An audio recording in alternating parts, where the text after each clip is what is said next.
Welcome to the Nerd Party. Let the filibustering begin. Welcome to Nerd Party.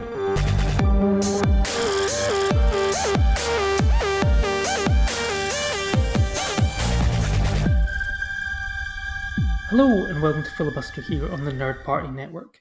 I'm Dallas King, and on today's show we speak with writer-director Christos Nikou. And as Good Will Hunting would say, how do you like them apples? Amidst a world pandemic that causes sudden amnesia, middle-aged Aris finds himself enrolled in a recovery program designed to help unclaimed patients build new identities.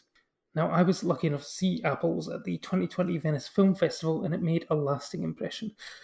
Best described as The Lobster Meets Eternal Sunshine of the Spotless Mind, Apples is out on video on demand on May the 7th with Curzon Cinemas. But in the meantime, I hope you enjoy this interview. Congratulations on the film. I saw it actually first time in Venice and loved it. It was my favourite film at the festival, and then I watched it again at Glasgow as well. So, and I'm looking forward to seeing it again when it comes out in May. I was just sort of starting off, I guess. What was the genesis for the idea behind the film? Where did it come from? It was two different, approaches. In a way, it has two different approaches. The one was that it was a very personal story because it's. I had that idea when I was trying to deal with the loss of my father, and I was trying to understand at the same time why people forget so easily and how selective is our memory and how you can erase something that hurts you. Could it be that we are the things we don't forget? Because in a way, we are our memories. So all these questions were in my mind, and also as a viewer and as a filmmaker, I love watching films that create worlds, create allegorical worlds that change a little bit the rules of our society. Like, for example, the movie that I wanted to be a filmmaker was when I was 14, The Truman Show. And then, of course, I love the movies of Charlie Kaufman and many other conceptual, in a way, stories. And so we try to transfer I try to transfer my personal thoughts and stories in an ecumenical one and create this world that amnesia spreads like a virus. And then, yes, that's how Apple started being, from an idea, something more on the paper. I guess kind of like Inception, was it? They say that the most strongest virus in the world is an idea, and once it sort of gets in there and starts growing, it's impossible to erase. So, this film, I guess probably when you started it, you probably didn't imagine that it would be sort of being premiered at Venice during a pandemic itself. How was that sort of played into the sort of film's release and the reception it's got? And what was it like for yourself, sort of attending the festival circuit, albeit perhaps digitally? Look, in general, for sure it's a coincidence. It's not a prophecy. As I said, because we had the idea 6 years ago and about the script. Even if I feel that the last 10 years, we were already, I feel that the last 10 years we are already living in a dystopia. That right now, because for me right now with the pandemic, I think that what we are missing more is the communication and the real in person, in a way, communication and I feel that that's something that it's increased the last year, but we were already dealing with that the last 10 years because we are all the time behind the screen and we're all the time behind a cell phone or a laptop. And even right now, we're doing this in that way. We're not sitting somewhere in a coffee place and drinking and discussing about the film. And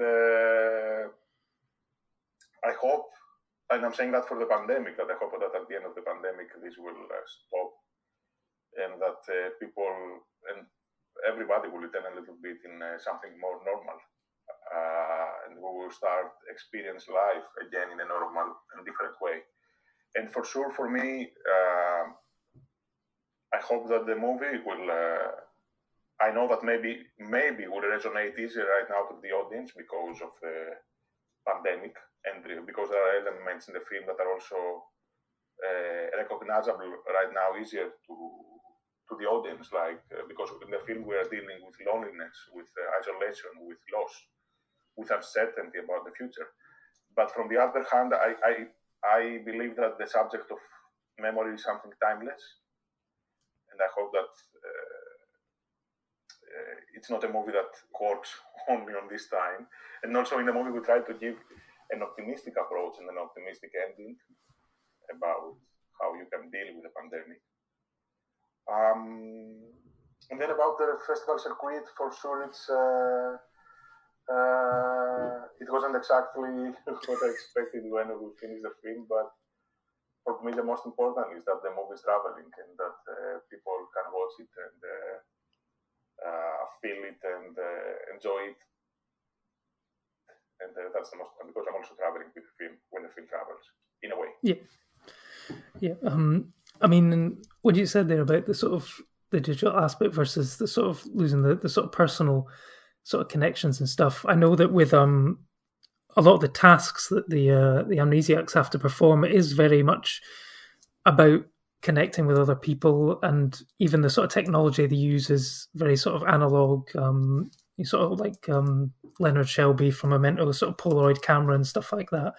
How important was it to have it basically take place with this sort of analog and sort of in-person connection, and how did you come up with the tasks, the list of tasks that they had to perform, and were there any in particular that maybe didn't make the final cut? Yes, there were some. Well, actually, not a lot. One or two, I think, that they weren't at the end. But in general, the idea behind from this is for sure to make a comment, and for the technology and for social media, and how in a way we experience life right now. Because if you will think that the tasks has the following rule: you hear something, then you have to go and imitate it, to take a selfie with a Polaroid camera and then put it in a photo album, which is exactly what people are doing right now with Instagram or TikTok challenges. That they have to watch something, then they have to live an experience, take a selfie with a Polaroid filter, and then upload it in a digital photo album in their account. And so to all the rest that they are living a life, but in a way, I don't feel that's the way. I mean, that they care maybe more about the photo than to live the moment. And all these ideas, all these tasks were more tasks that would try to create something that are common memories of an average person.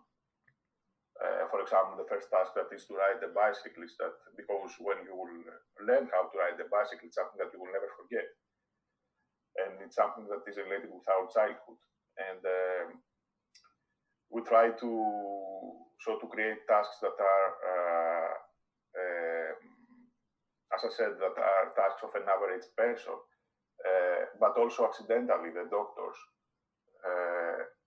are making and are giving all these tasks to all the amnesiacs.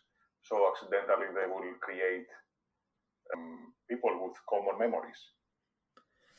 And from the other hand, also these tasks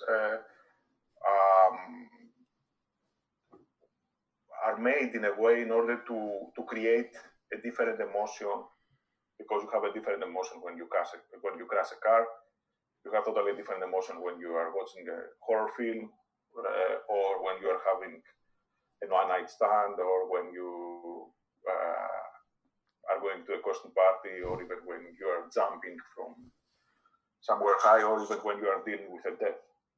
So yes, that was the idea behind all these tasks.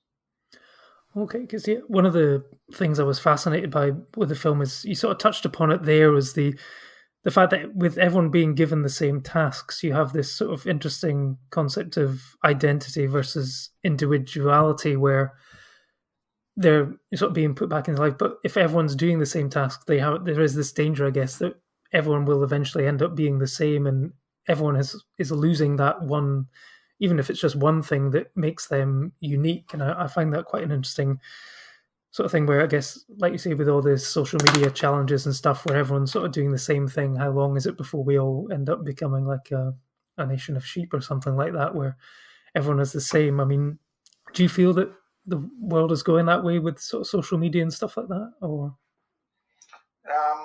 Yes, but as you said, I feel that even if we will do all of us the same tasks, even if we will live the same memories, what we have to keep in our mind all the time, and that's what we're trying also to depict with the movies, that we have our own identity, and even if we are. Because in a way, we will all live memories that are related with romance, that are related with mystery, that are related with death, that are with excitement, that are related with all these things that even the main hero is doing in his journey, or even if understands, is our life. And these are our own personal memories. And even if we are seeing something from somewhere else, that we can still build it and live it in a way that we can make them totally our own memories, and they can stay, and it's good to stay in our mind as long as it could be, and then to learn from them something. I don't know. That's for me. I feel that that's the best way to. Our society is not only forgetting very easy lately, but I feel that also we are not learning from the past, and that's the most scary thing about how we can move on with the past together. Yeah, because I mean, this film it sort of reminded me of one of my favorite films, which is Eternal Sunshine of the Spotless Mind, and I think I'm not going to go into the ending of the film for anyone who hasn't seen it, because I don't want to spoil it. But I mean, there was some really interesting sort of themes similar to that film about memory, and it's the memories, whether they are, I guess, both good or bad, which make us who we are, and losing them, I guess, is losing yourself, and how important it is that to accept and sort of hold on to them, like you said at the beginning about accepting onto those memories as being part of you, and you can try to get rid of them, but ultimately you'll lose part of yourself. And I think that's a really fascinating message, and I think it really came through in the film, and it really sort of resonated with me, I think, and hopefully with others as well. Thanks so much, and it's also for me one of my favorite films, maybe my favorite film. I don't know, but I love it about how clever it is, and how intelligent is the script of Charlie Kaufman. I think that Charlie Kaufman is a genius for sure, and yes, it was one of our references in a way. I mean that I know that maybe the idea is, I mean that we didn't try to copy something or to make something very similar, but we tried to analyze and go in maybe a different, totally direction, but to try to understand how our memory works, and how functions, and how you can, as I said before, how selective is our memory. I mean, how you can get rid of something that hurts you, which is very, because I don't, even if we did that movie, even if I did a lot of research about how our memory functions, I never understood how selective it is. I think that there is no answer about this. I think that our memory works in a way in differently for every person for sure, but also differently for every period of time for our own life. So I don't really have an answer for that, to be honest. No, that's great. I mean, congratulations on the film. I really enjoyed it. I mean, the sort of Texas Chainsaw Massacre reference, I mean, how did you go about picking the film? I thought was it an ironic choice in the fact that Leatherface is someone who has sort of trouble meeting new people and interacting socially when the people come to the house. Was there a sort of subtle reference there, or was it just one of your favourite films that you wanted to use? Yes, to be honest with you, the initial idea on the script was to use another film that right now is also is not you can watch it in, I think that in platform but with also about Dumbo, the animation, the elephant, because the elephant is also an animal that is connected with memory, and we found the tagline on Dumbo that was saying that it's a movie that you will never forget. So we wanted to use that movie at the beginning and have small kids watching the movie together with our amnesia heroes. But then we ended up with the idea of creating some and as you said, that it's about a person that exactly as you said about how the main hero in Texas Chainsaw Massacre behaves, and yes, that was the idea to take one of the most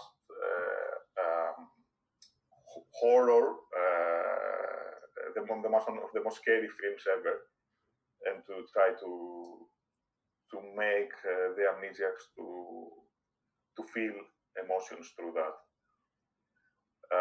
And because, of course, the cinematic references, there are much more in the movie, like even in the costume party, there are a lot of cinematic references, or when they're discussing about Titanic, or that references that are a little bit from our pop culture somehow. Oh, thanks for that. And just one sort of last question. It's sort of not related to this one, but I was looking on your IMDb and I saw that you were involved in the making of Before Midnight, which is part of my favourite trilogy of all time. So I just had to quickly ask, what was it like working on that film with Richard Linklater and Ethan Hawke in that? It was a great experience. It's also the first two films, especially. I don't know what is my favorite. I feel that my favorite is Before Sunset and the ending with Nina Simone. And yeah, I think me too. Yeah, you're right. He laughs and he says, "I know." I mean that it's a great, one of the best endings ever. But yes, because I loved so much these two films, and this movie was shot in Greece, I was very excited working on that movie, and I felt that what I loved was the way that the three of them were like one voice, and also the family environment that they created on set, which was incredible. And also something else that I really admire in Richard Linklater is that he's a filmmaker that you can feel totally in his movies how much he loves cinema. And that's something that I always admire in filmmakers when they're having, when you can feel about that they love cinema so much. Excellent. Well, thank you for that, and thank you for your time for today, and good luck with the release of the film in the UK. Can't wait to see it in a cinema with audiences. Hopefully won't be too long before we're back in the cinemas, and I'll be spreading the word and making sure as many people see it as possible from my end anyway. Thank you very, very much for your words, and yes, and I hope that I will also be able to travel maybe in UK and watch the movie with the audience and to feel, and because I have seen the movie only in Venice. I haven't seen it since Venice. I don't know if you were in Venice or. Yeah, no, I was in Venice. Yeah, so the first day I was there, so it was the first film I saw. So, and yeah, it was the best film I saw there. It stayed with me throughout the whole thing, and months later. So yeah, it's one I'm not going to forget anyway. Unlike the main character, maybe. Thank you. Join the revolution. Join the Nerd Party. Welcome to Nerd